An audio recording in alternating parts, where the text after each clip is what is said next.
Hey, welcome back, Faithful Politics listeners and watchers. If you're watching on our YouTube channel, we are very, very glad to have you. I'm your political host, Will Wright, and I'm joined by my favorite work wife, Pastor Josh Bertram.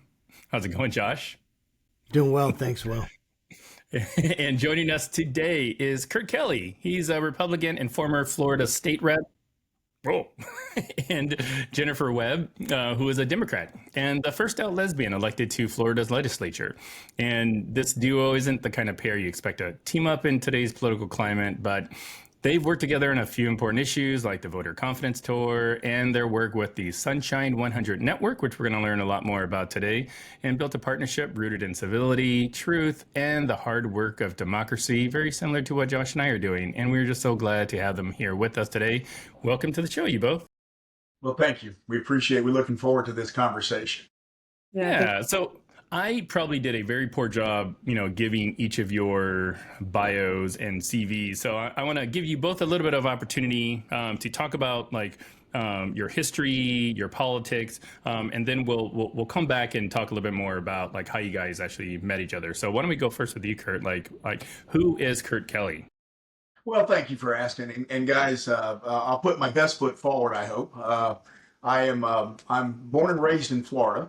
I was a member of the Florida House of Representatives. Before Jennifer came and joined the House of Representatives, I was there first for probably about 4 years.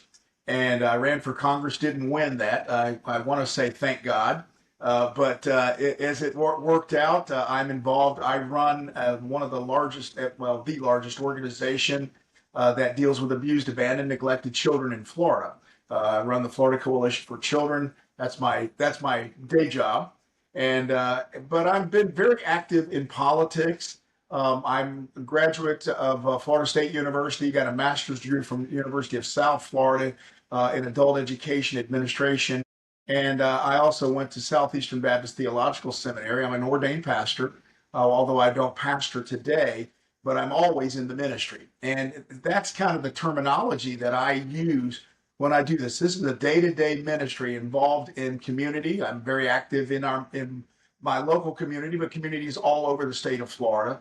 And my engagement, which is something that I am really excited about. And we'll talk more about this, how Jennifer and I started getting involved in this. But even before I met Jennifer and we started talking about how we're going to engage this work that we're doing, I was involved in believing that it's important to have a civilized society that understands how we can live together, even when we have major differences in our philosophies, whether it be religious philosophies, whether it be our beliefs in politics, I don't know, college football, whatever. We can learn to live together and still have a caring, compassionate understanding. That's what our founding fathers wanted. That's what the Bible teaches. And so it's pretty comfortable for me to say, I'm going to try to live out my life like that.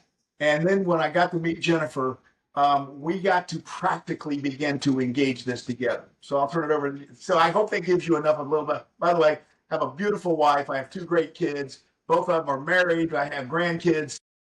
It's just life is good right now. That's awesome, and hitting on something that Jennifer said before we started recording. I'm glad you mentioned the family part because sometimes we do forget to to acknowledge like the most important people. So yeah, Jennifer, what's your story? So I was born and raised in Louisiana. I had I grew up with wonderful family, very strong presence of family. I had my city family, I had my country family, and then my mom remarried when I was 10. My dad died a week before my second birthday. My mom was still pregnant with my brother, and then she remarried. And so the only man that I've ever known as my father, then we got his family, and we have city folks and country folks, and there's natural divisions there. We have Democrats and Republicans. We have Catholics, Baptists, and Methodists. And I grew up kind of reaping the benefit of all of these traditions and of all of my family's kind of engagement and political life and in a thoughtful life and a faith-based life. And I mean, because my family, they weren't just Democrats. My uncle was the commissioner of agriculture.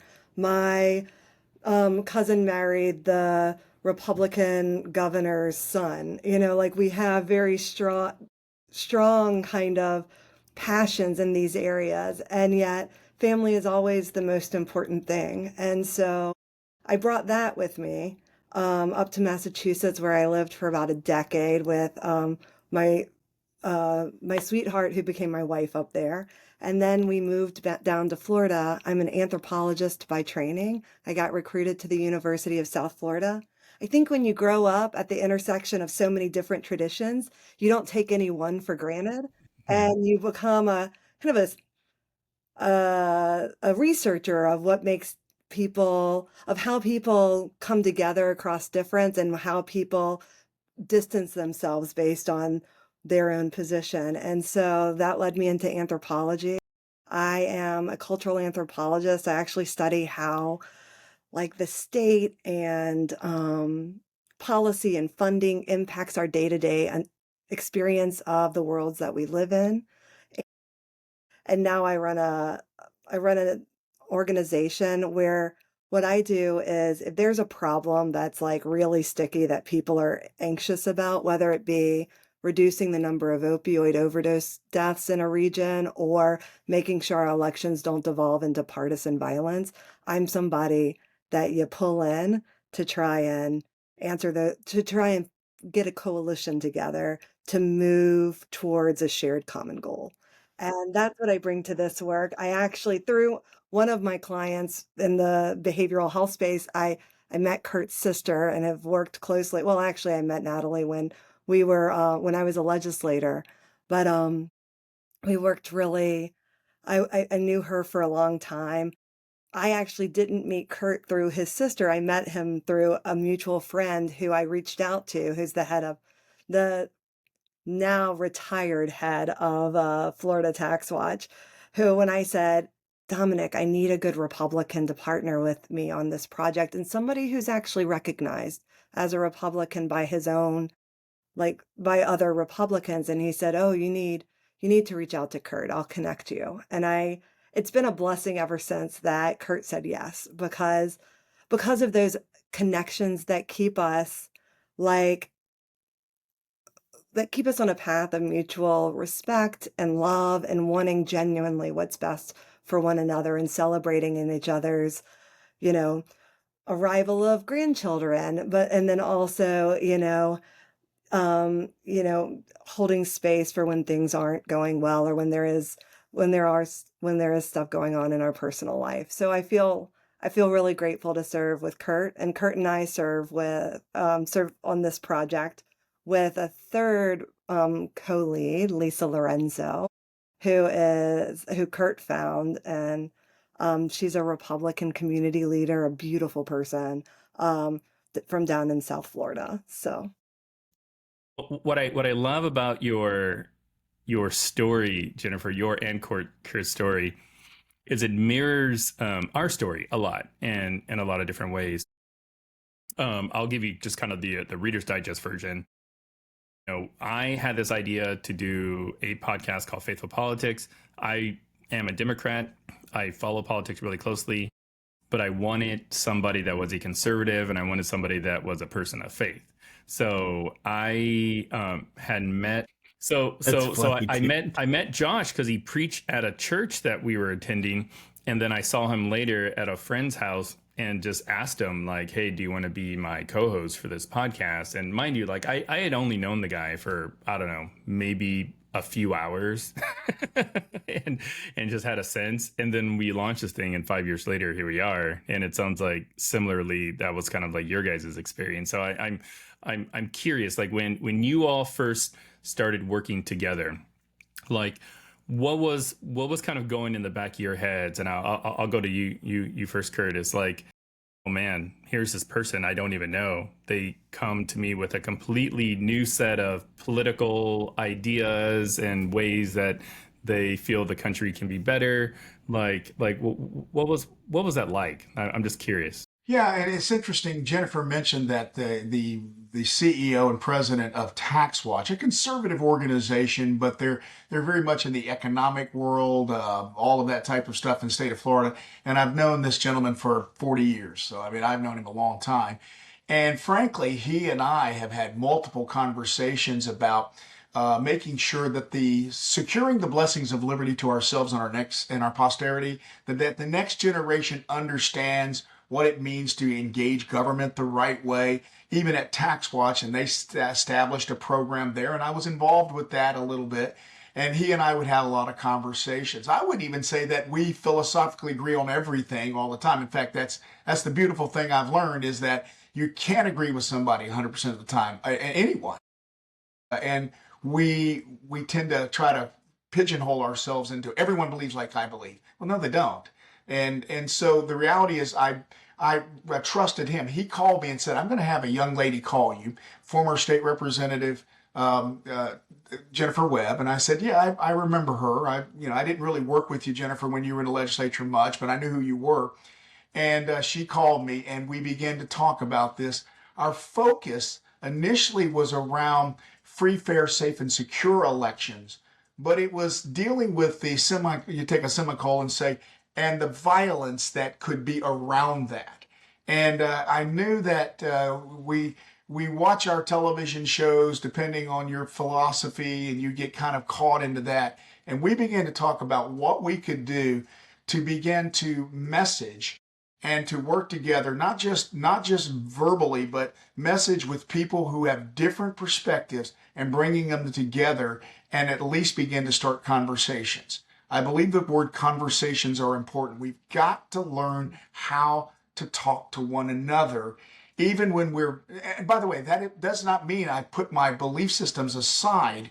It says that I hold to my belief systems, but I'm prepared to listen to others to hear them. Let's go to the biblical perspective of this. What was Jesus primarily accused of initially? Well, he was friends of sinners. He hung out with those dadgum tax collectors. I probably wouldn't like that a whole lot today now anyhow. He hung the publicans, the downcast. Who is this guy? And you begin to see that it wasn't that he was advocating a lifestyle. He was advocating that we have that conversation with them and he gets to show and demonstrate his love toward them. And I think that's an area that as I've grown older, I can be stronger in my positions, but I have to always have a conversation about what does the rhetoric mean? How can I turn people to begin to change their ideas of what I believe? Okay, just hear me. Let me explain to you why I hold to what I hold to. Jennifer and I actually had an opportunity to drive up to Atlanta for a meeting. And in that 5 hour drive, we just got to talk to one another. Our philosophies are very different. Now, in a lot of areas, we're quite the same. Okay, there's some areas that we're very much in lockstep for, but our philosophical ways of looking at things would be very different. And yet, I told her, I said, I just want to understand. I want you to understand me, and we can then accept the differences without hating one another. Actually, and I think we've used the word. There has been the Greek word philia. There's been a brotherly love, a compassion, or even somewhat of a family love, where you stoige, a coming in and working together because we've decided that we're going to have conversations and we're going to go into our spheres that may not want to hear this and say you need to come alongside and you need to and start having these conversations. So that's been the part that I've really enjoyed. I must tell you, it's a challenge. And, the worst thing in a Republican world, Josh, you probably know this, is be called a rhino, okay? A Republican in name only. No, I'm not just a Republican, I'm a conservative, but more importantly, I'm in Christ. I know who Jesus Christ is. I allow that to permeate who I am, and I allow that to infect and effect the belief system as a conservative, a belief system as a Republican. And when I see things that are inconsistent with that, I call it out. And so I think that's an area that we're I'm actually challenged in and working. I appreciate the oh, what was I like the focus on family love because I think that's accurate. And I think that that is the kind of, especially today, that's what holds people together when there's strong factions trying to pull and separate. It's really easy to just demonize the other side. It is. And you get and in politics, you get like a bunch of accolades online for doing that. You get media coverage for being pithy and mean and and calling out whoever it is. Not to I mention think votes yeah, and not to and mention votes. donations. Yes, not to mention votes and donations, Josh. Oh, I appreciate you saying that. And so I think that for me, I mean, it's funny. I also think that like love the sinner, hate the sin sounds a lot like my Baptist family. So I know who I am in that equation. Art. But also for me, I think it's more of um, my my Uncle Joe, who's actually Methodist. They were going through that um, the vote that all of the Methodist Church went through Yeah. a couple of last year, and he and my great he is my great uncle and all of my great aunts and my grandmother. So these are 90 years old, 90, 80 and 90-year-old individuals living in a super red county, which is called a parish in Louisiana. And they advocated for coming together and not excluding people from their church because community was the most important thing to them. And they said, our job is to carry the word of Christ. Christ's job is to judge at the end of time. And I don't know what's everything about an individual. So I am never to be in the position of judging someone. So I think that kind of love. So for me, the shorthand is meeting people with love. And if I wouldn't say it to Kurt, if I wouldn't say it to a family member, I'm not going to put it online. And that was even true before we ended up in this hyper partisan environment, because because I don't seek to hurt people in that kind of way.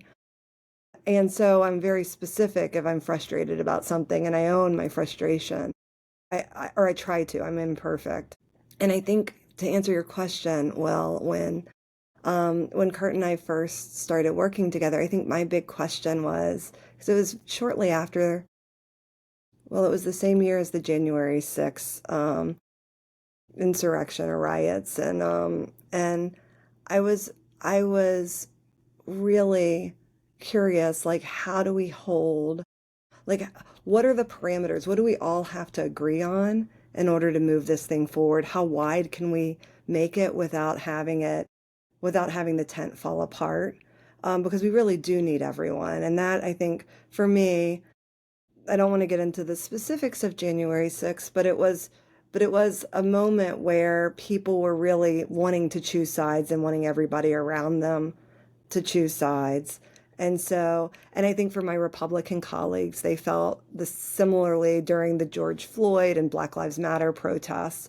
And so it's like, okay, how do we frame what we're doing in a way that we can pull together people who feel who have maybe opposing views on these things, but still want our democracy to be or our representative democracy to be intact and for us to move forward as a nation so that we have something to pass on to our children and grandchildren.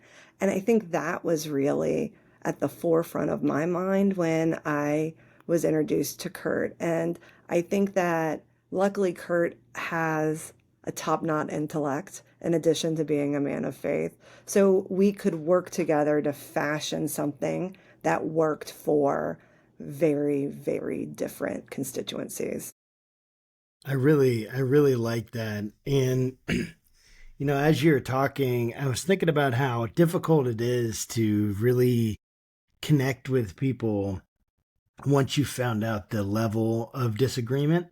And then the question then becomes like, for instance, like someone can believe something, two people can believe the same thing that should happen, say about, let's say, because like same-sex marriage, or abortion, or gun control, or immigration laws, whatever it may be. We might have a certain agreement about that, or have a certain view of that, and even have the same view, and yet the policy questions are very different as to how something be made illegal, should people be forced, should people be prevented, should people, what is the actual policy that's going to be enacted.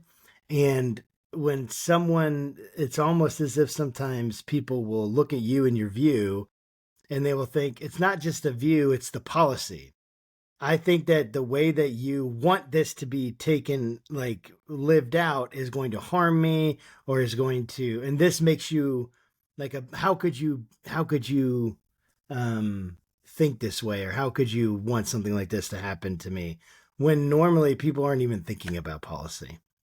Many of us, we're not even thinking about how this would actually be lived out, worked out, at day-to-day laws, regulations, fines, fees, jail, whatever legal system. We're not even in that place.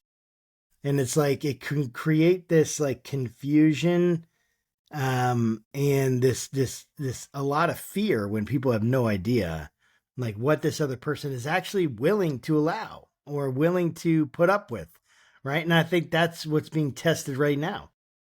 Personally, I think the many Christians, many evangelical Christians, they're being tested on what did you mean when your policy about immigration or same-sex marriage or LGBTQ issues or abortion, what exactly does that mean when it's actually lived out and your neighbors are affected? It's not just a pie in the sky ideal, but there's something more.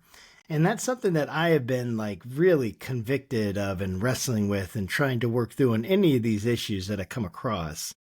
And, there's a point to this, by the way, and it's one of the things that one of your founding principles, right, in the Sunshine 100, which I'll give you guys a chance to kind of just say, you've already kind of talked about it a little bit, but to give more clarification as you want. But one of your three public principles: truth in politics, peaceful engagement, support for electoral democracy. I would love to start with truth in politics. Is there truth in politics? Because I kind of feel like there isn't. I kind of feel like that's a little bit of a pie in the sky. Hey, there's truth in politics. We need to, it's like one of those words that we throw out there: hope, change. We just love throwing these things out, and they're essentially vacuous and meaningless because of the way that they're actually getting implemented. What do you guys mean by truth in politics? And do we have any hope of getting there? Jen, I'll let you go first. I get to always start first. I'll let you go ahead and start. But I do want to respond to that because I think it's. Yeah. Well, I think that for us, truth in politics, you can have different opinions, policy positions, those kinds of things. That is truly your opinion, your platform, your stance. But what you can't do is dehumanize the other side in the process. So if your language moves from from the specific to overgeneralizations that dehumanize the other side, you'll probably get a call from Kurt and I, because that is language that adds to the problem. For me, that's what we mean. And there is hope, because people generally just need to be poked and reminded, like, hey, society needs people to help them heal right now. You could say this without demonizing the other side. Let's try to do that. And they tend to respond. The other thing is putting out rumors instead of facts. So during elections, especially election season, Kurt and I spend a lot of time playing 6 degrees of Kevin Bacon with elected officials who are like saying, Nice. calling into question the ability of our electoral system to accurately elect people. And so, if you say, I'm unhappy with the result, fine. Yes, I get that. If you call into question the professionalism of the supervisor of elections in your county, which is how Florida is organized and how we administer elections, is who administers elections, we're going to be calling you because we have real information and we know how our elections are going in Florida. And our elections are really solid. I mean, in terms of every ballot's counted and counted once, like that happens. If there's error, it's not large enough to impact any elections. And there are people, that is a knowable thing.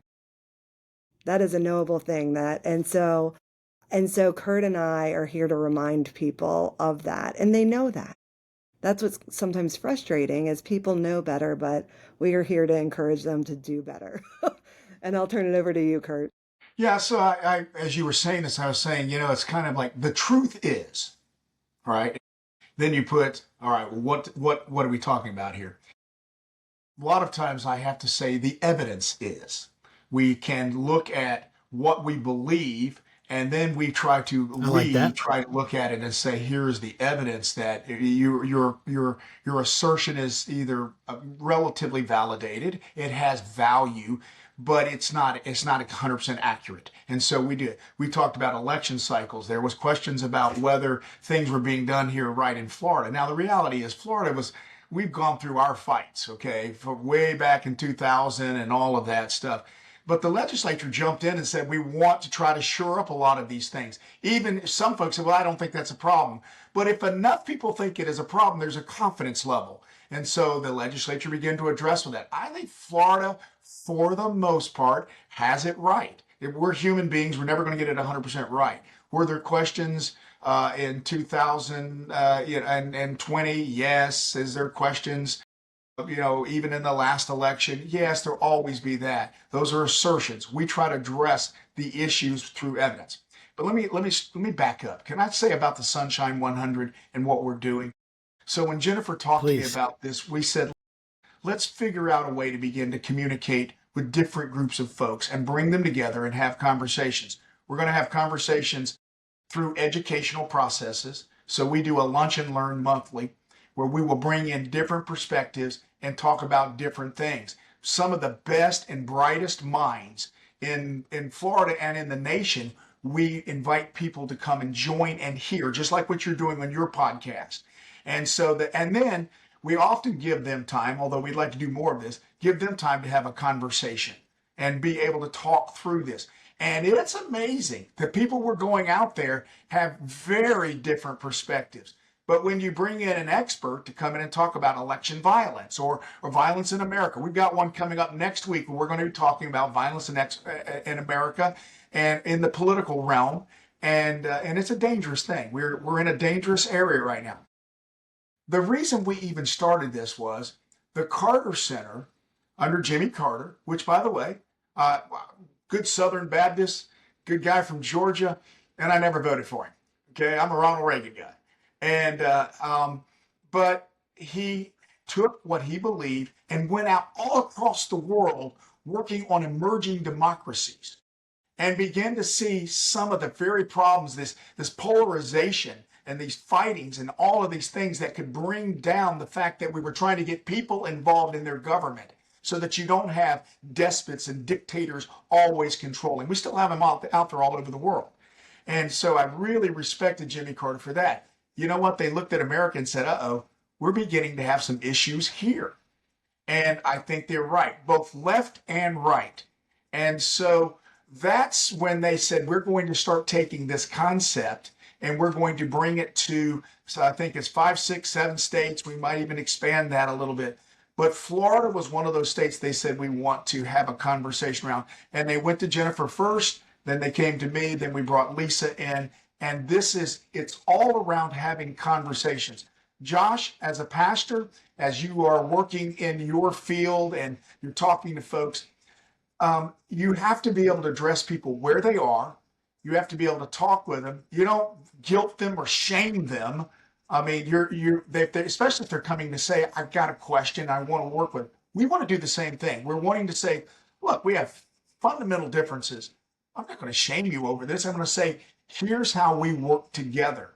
And frankly, there are going to be times when it's like, nope, we're just going to have an election, and the winner wins, and we go forward, and so forth. And then the next election, you can come back and take it, right? And that's what election processes are about. So I would say this: if you want to say this, there's truth in politics. Um, Politics is the root word is polos. It's people. Okay, and Washington even talks about this. We have a natural proclivity to divide our personalities in our structures. In other words, we have a natural proclivity to huddle up with people that believe like me. And we actually do that through political worlds. Washington understood that you're never going to have one complete unity. The only way you have a unity is in principle of a constitutional belief system. And that's what we have. We have a constitution. We believe this. From a Christian perspective, I tell people it's a biblical worldview. It's the worldview that I hold to. So I allow the Bible to inform me as to my belief structure. And the more I understand that, the better I can articulate that. And underpinning all of that is, well, I can have strong beliefs on what the scripture says. You cannot go one iota away from the fact that it is all predicated on a responsibility to love your neighbor as yourself. Love the Lord your God with all your heart, soul, and mind, and love your neighbor as yourself. That hinges all of the laws. And therefore, in that principle, even if I'm adamantly pro-life. I believe in the sanctity of human life. I find it hard that people don't understand that. And yet, I know there's a whole bunch of people that don't understand it. Therefore, I need to have a conversation with them. But at the end of the day, how can I say that I'm concerned and compassionate about life when I'm not concerned about the life sitting right in front of me that I'm talking to?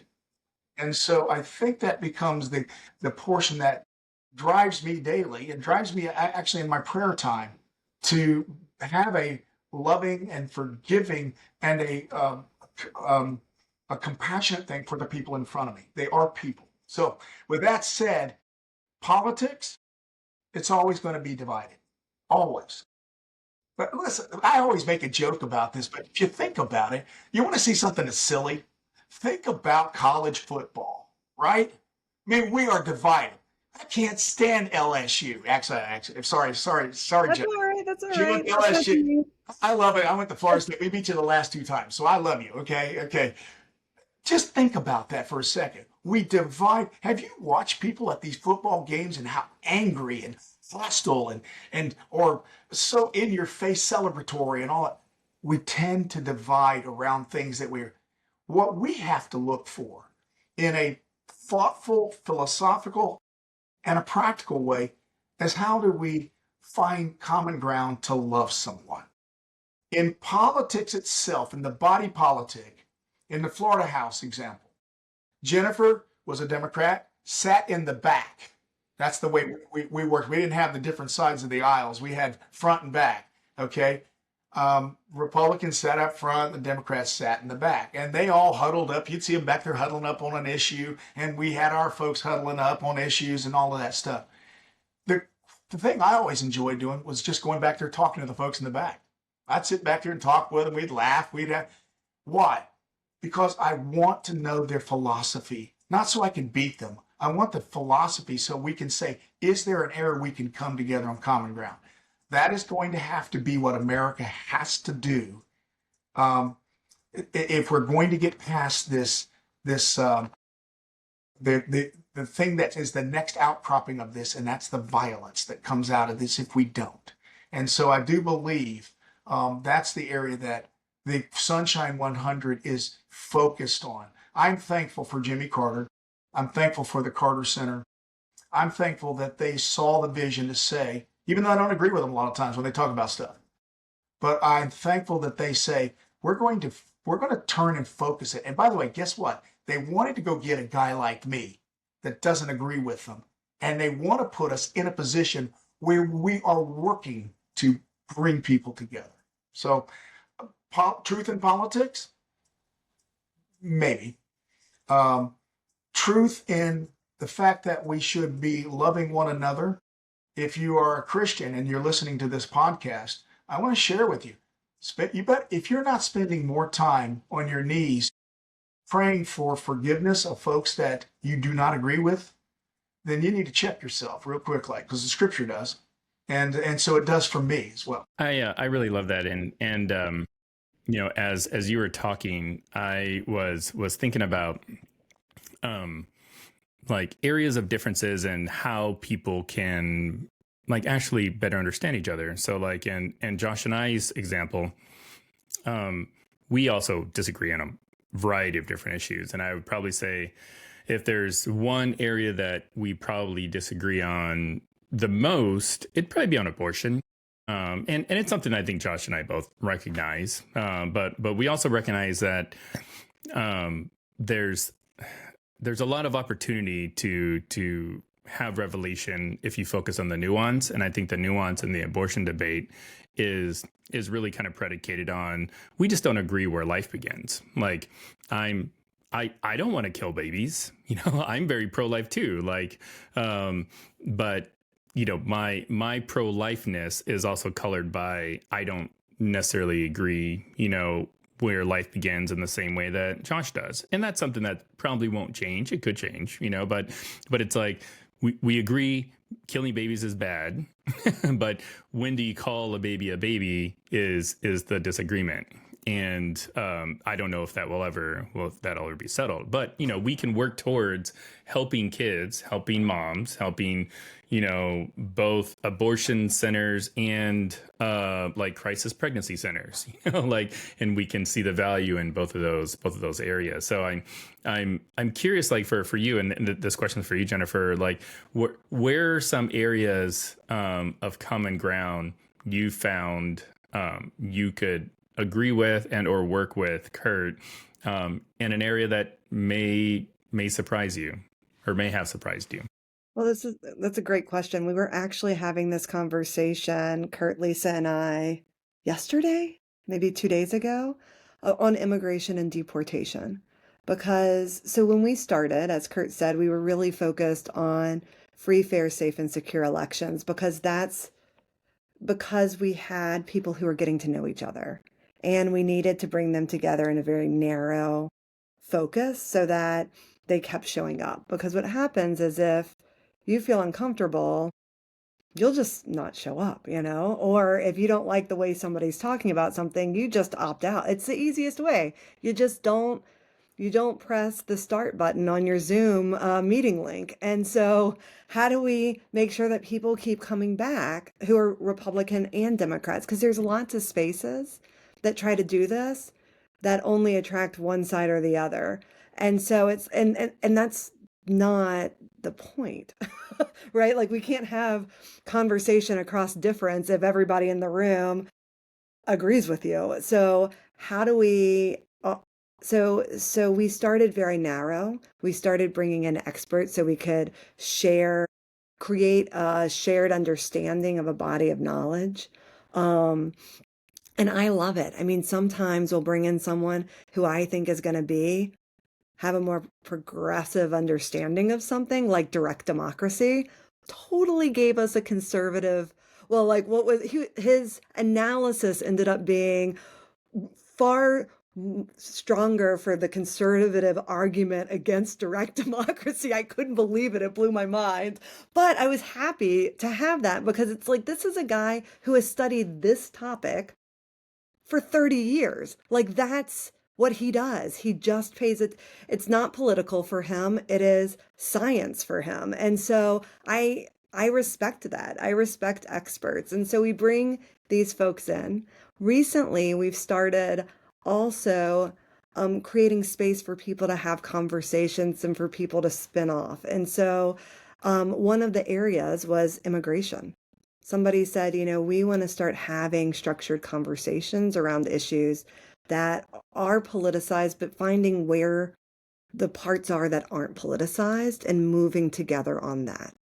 And so we had a pastor come to me and say, I just want the members of our congregations throughout the Tampa Bay region and maybe throughout Florida to simply accompany people to their immigration hearings. Not taking a stance in favor of or in opposition to, just simply saying you are a human going through something that if I went through would be incredibly stressful. I will walk alongside you. And that, when I brought it to Lisa and Kurt, because we don't take any action, we would never take our network in a direction would that couldn't be that would leave each other behind. And so I said, like, what do y'all think about that? And so now they're gonna have a conversation with this pastor and see what that looks like. Is that doable?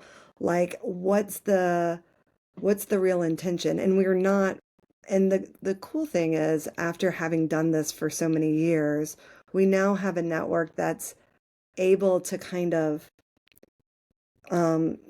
like create little committees, kind of spin-off committees where they're doing stuff themselves. So whether it's our colleague down in South Florida and her business, or Christian, like she has a Christian Chamber of Commerce down there that she works with, like whether it's her work down there on the faith side or the business side, or our work in our areas with our different groups, like we're able to let people to have people segment and move forward, and we have that trust now, I think, as a network. Let's frame this issue too, as she's saying. So this was brought up to us. A church came to us and said, we would like to be able to go in and have a conversation and maybe just accompany folks that are being determined to be deported. All right. So here's the divide. Ready? Let's lay it out. On the one side, somebody is in America illegally. They shouldn't be here. They weren't invited to come in. They came in of their own volition. They violated all of the protocol to become an American citizen, to get the benefits of America. All right? Fair? That's the argument. All right? And we had a porous border and we let everybody through. And now ICE has been charged by the Constitution, by law, to go out there and remove people. Okay? The other side says, yeah, but you got to do it. Well, there's some people saying, no, they should stay here. That one argument is, we're not going to get into the middle of that because that's not legal. That's not the rule of law. But where's the rule of human dignity and compassion? And I think that's what Pastor is saying. So we can have on the right people saying, boot them out, get them out of here. I don't care. I don't know how you do it. You know, it was interesting when the conversation had Lisa, who is a staunch conservative, a strong evangelical, and Lisa said, look, we have situations where ICE identifies somebody that's not here. They go and they do their job. They will arrest them. They will take them, and they don't contact anybody. And for 4 or 5 days, their family members who may be here legally, and she's down in the eclectic world of South Florida that has all these different immigrants in that world, okay? You know, big Cuban population, a good Puerto Rican population, Haitian population, Venezuela, there's all these populations. And so these folks get pulled out of their home, and they don't know anything what's going on. Well, how would you like to have your family member just gone and you don't know what happened to them? So there's a legitimacy of saying, wait a second, maybe there's a better way of dignifying that. And no one's saying not to follow the rule of law, but what they are saying is we ought to show a compassion and an understanding. Is that something that the left and the right both should agree on? Yes, they really should. The church should absolutely agree on showing compassion and love. Doesn't mean you go before the court and say, no, court, you're wrong, or I'm going to protest you to say you can't do your job. But I am going to show that again, back to the person in front of me, I need to love my neighbor. That's my neighbor in front of me, as I love myself. I am to show them love and compassion. So how are we going to address this? I don't know. It's going to be a challenge. I have connections in conservative Christian circles. By the way, anybody thinks that the faith community is one unified group of folks? Hardly. I used to say in my church, where there's 10 deacons, there's 30 opinions. It's It's one of those things that we have to constantly work through. But I think what Jennifer brought to the table was this is a contemporary issue that's real. How do we address it or not? But how do we at least come together and say, is there a way to bring communities together around this? The more we do this, the more we see that we are alike in the ultimate outcome of America is to continue to have this, to live in a free society. I keep hearing people say this. I don't want to overtalk this. Well, people think we're going to have a revolution. We're going to have a civil war. You better stop and think about that. You better check yourself the minute you say that. There are things worth fighting for. And I think freedom and liberty and democracy is something worth fighting for. But you better understand what civil war means. The destruction, everything that you see in your way of life is all gone. It's not a good thing.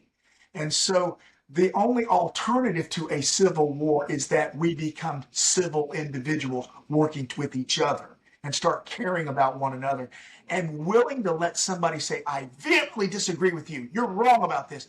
And sit right there with them and say, okay, fine. I'm going to talk with you about it. And then begin to look at what I think are alternative solutions. And so that's what we're doing. This is, by the way, I wish I could say this is easy. It is not. Because there are times when your emotions get right here and you want to say something. I've learned to try to just stop. Keep it down in here if you have to. And I think that's the part that I'm really excited about. And if there's areas that we can't get together on, we step aside. We say, okay, we won't talk about this today. To Kurt's point about like the emotions getting heated when you have conversations, especially Josh, ticking off of what you were talking about earlier about people seeing you as a perpetrator of the policy, not just an opinion. And it's like, and so we actually do a lot of teaching people how to like kind of like de-stress and have more difficult conversations. And it's funny because I say difficult conversations and somebody was like in our network said, these stop framing it as difficult conversations. It's self-fulfilling. And I'm like, talk to any person today. If you're having a political conversation, you're probably anxious. You know, I mean, there's very few people who Yes. can have political conversations and not feel like, uh-oh. And so it's like, oh, here's what you do. Like, take a breath. If you want to react quickly, pause, take a breath, count to three, then I mean, really, we say this at the beginning of our meetings because you can't unsay things that are said. But you can choose to say something later that you didn't say. And so it's like really retraining people on how to have these conversations, how to relax a little bit, how to understand that just because you're relaxed doesn't mean that you think it's a joke or that it's not important. It means that you don't want to have a heart attack over this stuff, that you actually value your own life and your community. So how do we like have these conversations? How do we talk about immigration? I mean, how do we even, you know, one of our network members or of our network members is now Secretary of State Rubio.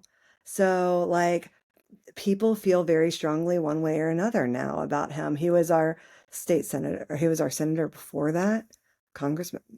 And so it's like, okay, how do we, you know, I want to still acknowledge his role in promoting peace in the Middle East, but I also need to acknowledge people's feelings about things. So how do I do that? We spend a lot of time talking through this stuff so that it articulates with the right, because anytime people put down their guns, we celebrate. That is a point for celebration. You are not taking life, taking it back to the pro-life conversation. But then how do we frame it in a way that acknowledges that that some people see more than just the current action, but a lot of other actions that he's taken. Okay, like we make sure that we frame it and in a way that we're presenting it to our network members and in a way that all of them can digest. And that takes a lot of care. It really does. It takes a lot of care. It's a lot of go slow process. It's not quick, instant, put something on social media. And I think our network is stronger because of it. I really love this conversation. It's so good. It's exactly what we're trying to do. And of course, we want to continue to partner with you guys because the question in my mind is how do we scale this? Because, when people are getting together and they'll actually talk, then you will find that if there is an environment where they feel like they can be heard, where they feel like they're not going to be dismissed, where they feel like they can actually be understood, and essentially, right, a higher trust environment. The low trust environments don't work at all. They create more issues when trust is low. And if there's not a trust that whoever is facilitating the conversation or whatever it is going to be fair, is going to be, that once trust is gone, they're gone, right? Even if they're still present. So how do we increase this trust and how do we scale this? You guys have been doing it in Florida. Help us understand here on Faithful Politics. And then anyone who's listening who might be like, oh my gosh, I want to do this. How do we scale this so that it's more effective? Because we have a huge problem right now, it seems to me, on our hands in our country with the division that's here. And voices like this need to be made prominent, but they're not. So how can we scale this, do you think? Kurt, do you want to start? Yeah, let me say, so the scaling portion is probably the greatest challenge because there is a level of maturity and acceptance that has to start. You have to start from that. Listen, all right, let's go into the church world for a second. Let's go into wanting to sit down with somebody that you may realize is in an area that they shouldn't be involved, or you philosophically disagree on something, some position. And if you go on your internet and you begin to voice your opinion about that person, or you start making snarky responses and so forth, you're throwing gasoline on the fire. We've got to learn how, the old saying is, and this is one thing I'm entitled to my opinion. Well, you sure are. And you're also entitled to not have to tell everybody. You might want to learn how to hold on to it first and hear somebody carefully. So if we start with the desire to listen and if you start by saying, I'm going to care for this person. I know I'm not going to agree with them. I'm going to care for them. That changes the dynamic. Then I think there's a proximity. I think one of the beautiful things, pastors that are listening to this, is that we do have a lot of small groups nowadays who do things. I think there's a way of infusing in conversation. They say the one thing and you do in business, or you don't want to talk about politics and you don't want to talk about religion, right? Those areas just get you in trouble. You know why? Because they're belief systems. And what you want to do is you don't want to win the argument. You want to have the conversation. And if you start with that, so how do we scale this thing? We scale it, and I think Jennifer mentioned this. This is why we decided to go educational as part of the educational process. Is that we would. By the way, it wasn't my fan. It's the fan on my old computer. I'm sorry, and I can't turn it down. But we start with educating people of how to deal with inner conversations. We've got to learn how to talk to one another. Again, whether you like Charlie Kirk or not, and he had some confrontational aspects of going into universities. That's environment that's set up to do those types of things. They're supposed to have those conversations like that. But at least he was talking about, let's have a conversation. What we have today is we have somebody present something on the news, and then we have a panel of 4 people to tell us what we just heard from a philosophical argument that's just exacerbating it, and they're always one-upping each other. We're trying to make even more sense. And you sit there all night long hearing, I don't even like to watch that stuff anymore. I don't care what side you're on. And I think what we have to do is begin to say, we start with it. I think the church, and especially for those people who are people wanting to come and try to find answers, I think that's a great place to have it. And I think it's going to take pastors a lot of courage to say, contemporarily, we want to say the Bible says this, but here's how it practically is lived out. And listening and caring and loving becomes the key. So how do we scale it up? We begin to educate in small groups, like we're doing here with Sunshine 100. I should call it Sunshine 1000 because we're going to grow this thing to a much larger, and it's going to happen all over the United States, and it has to. But the vehicle where we have the faith community is a great place to start this. So the way we scale it is start encouraging pastors, and that's not easy. If you're a pastor, you understand that you start talking about a couple of these issues, and all of next thing you know, I mean, it's kind of like eschatological issues. You start talking about eschatology, and you're going to get all people fired up at you. Reality is, I think we have to have those conversations, but it's going to be it's not going to be something that's just going to kind of happen. It is going to have to be dedicated to say, I want us to encourage it. So let me say this to the Sunshine 100 in Florida, or anybody, frankly, we're nationwide. You can watch us. Come join us. Come on our lunch and learn. We'll invite you to be a part of it. We will set the parameters on which we want you to engage. We're not going to let somebody come in here and start screaming at somebody. That's not what this forum is about. But we would encourage people to start having these conversations regularly. I think that's great, Kurt. I think the way of scale for me, I think you're right about low trust environments, Josh. So like, where do we have trusting environments? I live in a small town. There are 14,000 people in 2 square miles. So it's a small but dense town. And my neighbors two doors down in either direction have, like Make America Great Again flags, or, one has a van of President Trump's head on like a real muscly dude, like just painted on the side of the van, like real passionate people, right? Like, and then we have rainbow flags 2 doors down from that in either direction. So we're dense and diverse. And what we all have in common is that we love our city and we love our neighborhood and our neighbors. And so I think of this training that Kurt and I had early in our tenure with the Carter Center, which by Over Zero, where they talked about this one town in Bosnia that was not affected by all of those wars. And they basically said, oh, we don't do political violence here. We don't do that here.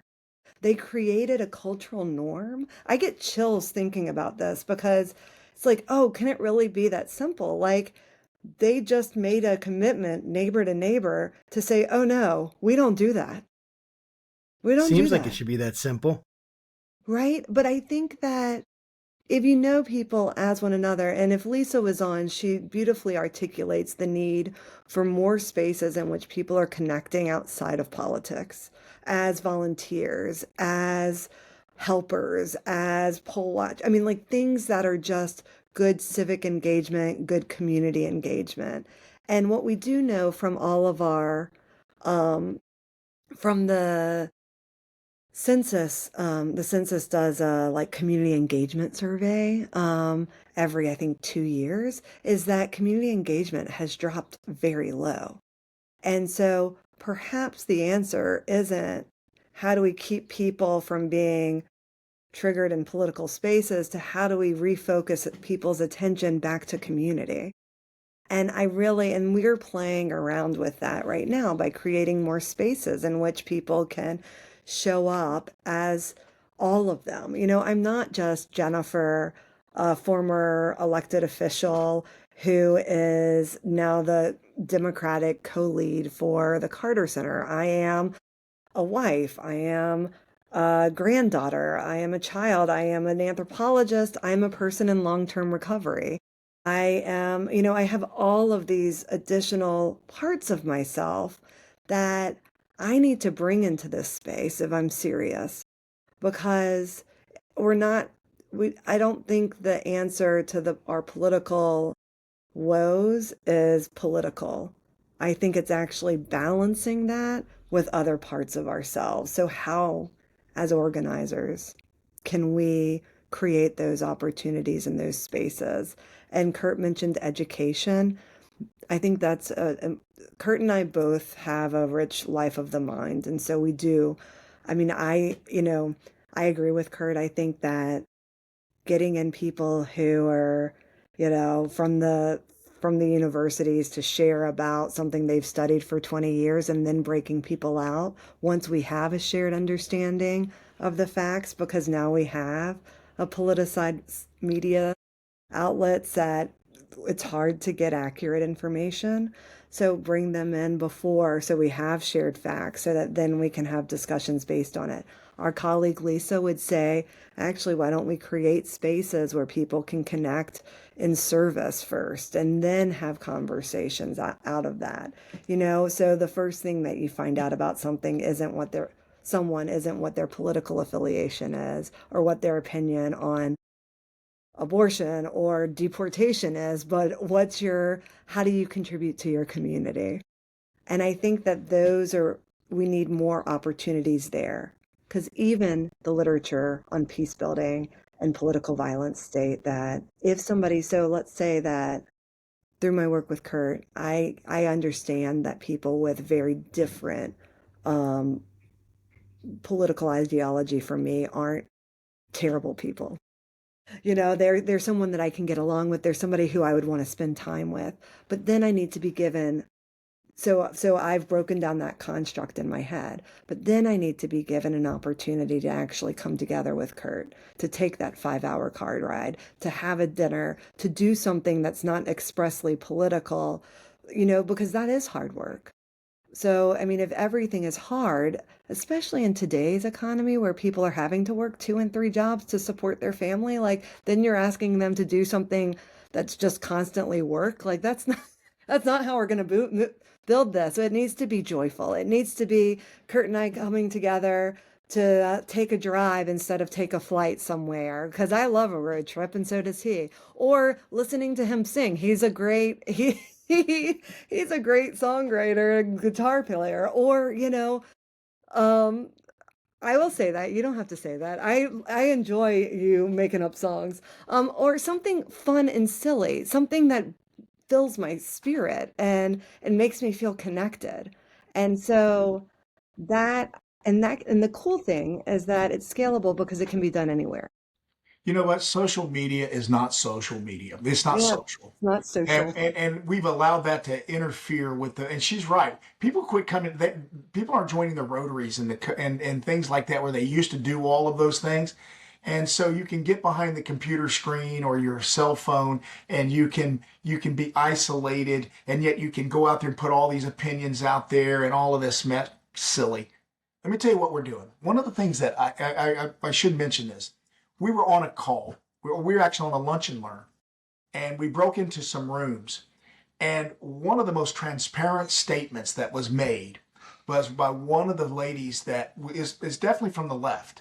And she said, you know what? I don't have any friends that are conservatives, so I never listen to them. All my friends think like I do. And I told her, I said, can I tell you what's interesting is I have a gentleman that's a national, he's involved nationally, and he was involved with this with the Carter Center. We decided once a week for 30 minutes only, we would have a phone call, and he and I would talk about issues. Now, he's extraordinarily educated, learned, and has an unbelievable international experience. And so I have to be on my game if we're going to have a conversation to be able to this. And whether we talk about what was going on in Gaza, whether we're talking about what's going on and with international affairs, with military advancements, all these different things. All right, great conversations. But what happens in that? And I always like this guy anyhow. Okay, but we actually became very good friends. I mean, I love the guy. And I was driving home from Tallahassee yesterday, and we had about a 45-minute call. He's no longer with us here doing the work at the Carter Center. He's in Minnesota working on violence there, and they just had a very serious issue there. And he's doing some great work. And we had this incredible call. What hit me is that 30-minute window that we decided that we were going to listen to one another, it was dedicated, it was intentional. It's intentional to have a conversation. I believe this is an area where we should be encouraging folks in the church.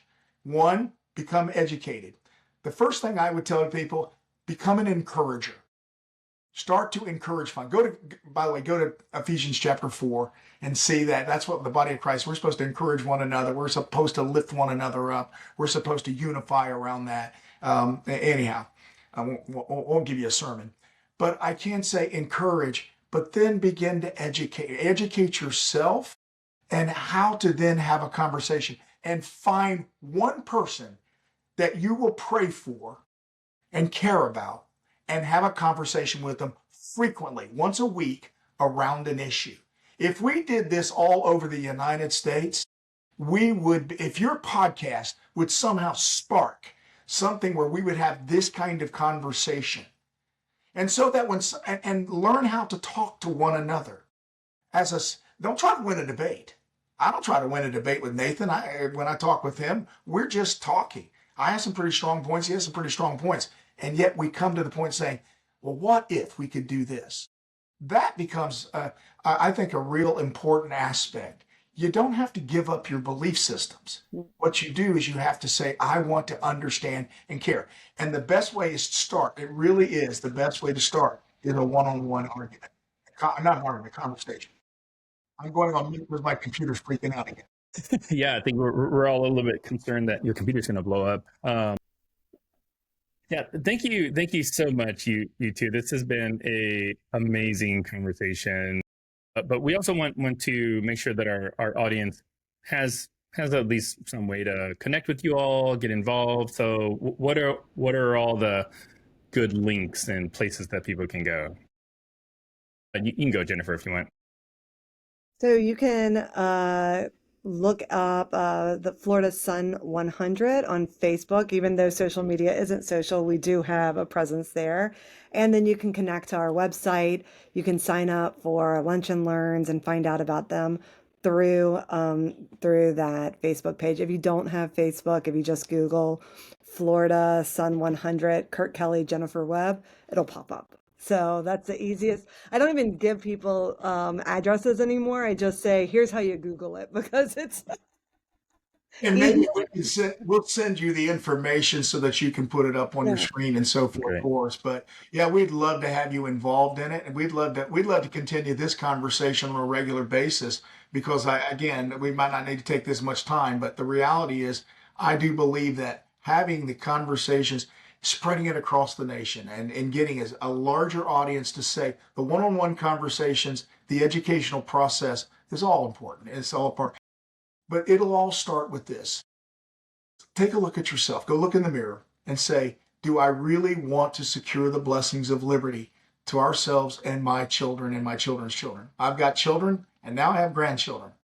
Do I want to continue this what we live in? And the answer is absolutely. Do I want to show a love and compassion to folks? Do I want people to know that I am a Christian and they can see it? They will remember the song back, well, you guys are too young. The song back in the day, they will know that you are Christians by your love. Will they recognize that? I do remember that song. Yeah, you might probably sang it, but it was contemporary when I first heard it. So the reality is that what we want to do? And if you can look in the mirror and say, okay, now I'm going to dedicate and find a person that doesn't agree with me, and I'm going to love that person, and I'm going to begin to have that conversation. We should probably figure out a network in which to do this at some point in time. It's been a crazy thing for me to do. It's been important for me to do. By the way, I know how to win arguments. I'm skilled in that. Yeah. And I don't want to win arguments. I want to have conversations. And anyhow, so thank you for this. It means a lot. We'll send you the information on how to get a hold of us. And we invite everyone to join our Lunch and Learns and be a part of what we're doing. That's so awesome. Well, thank you again so much, Kurt Kelly, Jennifer Webb. Been such a pleasure to have you on. And yeah, definitely we should do this again. And yeah, just really appreciate all the work you're doing. And to our audience, appreciate all the work you're doing by making it this far in the episode. If you like what we're doing, make sure you like, subscribe, hack the algorithm, as Josh likes to say. But regardless, make sure you keep your conversations not right or left, but up. And we'll see you next time. Take care.